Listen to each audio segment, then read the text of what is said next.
Henry the Green Engine was a unique LMS Black 5 locomotive, or so he was told. When Henry first came to Sodor, his work life was plagued with issues and often fell ill. Some days he couldn't build enough steam, feeling weak and slow. The Fat Controller did everything he could to help Henry, even running him on expensive Welsh coal. But still, a permanent fixture was a ways away. That was then. Even nowadays, with his new shape, Henry felt off sometimes. He was talking about it to Gordon at Knapford one morning. "I remember," said Gordon. "You could never make enough steam. Everything was a struggle for you. It makes me, feel ashamed of myself now, because all I kept thinking was that you were lazy." "That's in the past, Gordon," said Henry. "If I was in your position, I probably would have ignorantly said the same thing. But it's ever since that accident I've had with the kipper.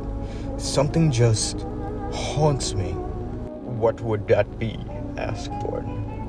"Well, when I ran into the brake van in that train, I remember blacking out for a very long time.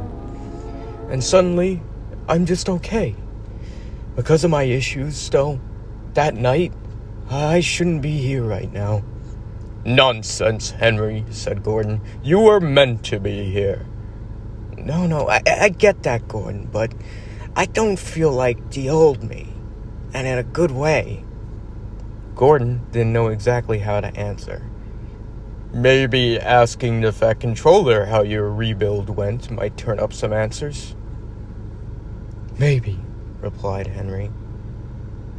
A couple days had gone by, and Henry was waiting at the platform at Knapford. He was waiting for James to come in with a local passenger train. He heard a whistle in the distance, and James pulled in. "Good morning, Henry. I understand you're here to see someone." "Yes, James." "Well, he's more than happy to come see you, Henry. It's been years." As the door swung open on James's coaches, out rolled a man in a wheelchair and a suit.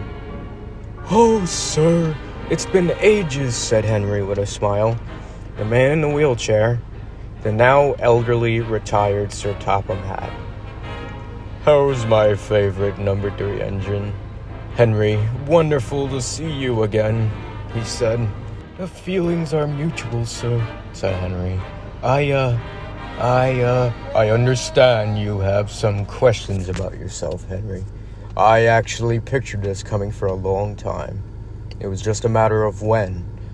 And I myself plan on dying with a clear conscience." "Sir?" asked Henry inquisitively. "I've pulled some strings, and I'm going to show you what you've been seeking and debating with yourself," said the Fat Controller. Henry felt a little eerie. Sir Topham was boarded into a single coach coupled to Henry, and gave the instructions to Henry's driver. The journey was across the island to the location of Kildane, where Henry had had his accident with the kipper many years ago. Henry felt a little haunted riding the track again where he crashed. What he didn't notice from all those years ago was a junction towards the left side of the track that led into the tree line. "Down there," said the Fat Controller from the coach to Henry's driver, and off they went into the dense wooded track. Henry had a million thoughts racing in his mind, when suddenly, in the dilapidated and dried dead trees, he was met by a large object covered by a tarp on the track in front of him. Sir Topham Hatt, now with a cane, let out a deep sigh and stepped out of the cab. He spoke to Henry with a stern look in his eyes. "When I arrived on the scene, it wasn't pretty. We thought you were gone, Henry. However, I wouldn't give up on you, and we had to work fast." The tarp was pulled off the large object in front of Henry, and it was his old shape, albeit a portion of boiler. Decades of decay had rusted its smokebox to rear. Vines as thick as arms snaked in and out of his smokebox, and his face was missing from the chassis. "Sir?" said Henry, who was shocked and a little disturbed. We saved your conscience, Henry. This is your original body. A rejected design by Gresley. We cut part of your boiler and smoke box with torches and welded it to the chassis you're a part of now. But if that's me, then whose body is this now?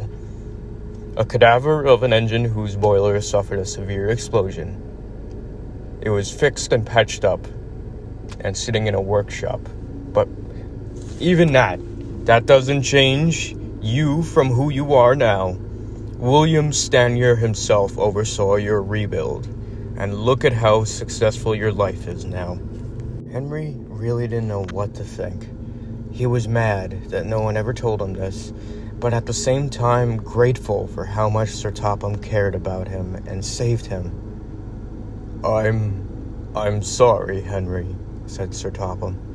No, sir, Henry said with a smile. I understand now, and I'm absolutely thankful for it. I actually feel much better. The thought has been bothering me for years, and I'm thankful for how much you wanted me to have a second chance. And if you don't mind, sir, scrap it. Are you sure, Henry? Yes, I'm sure. Scrap it. That's the old me. The inefficient me. I've been given a second chance and I've had a long career. I'm truly grateful for that. Thank you, sir, finished Henry. As you wish, Henry. I'll arrange some workmen to come out for this hulk, replied the Fat Controller, who then boarded Henry's coach, and Henry backed out of the junction, feeling more comfortable and happy.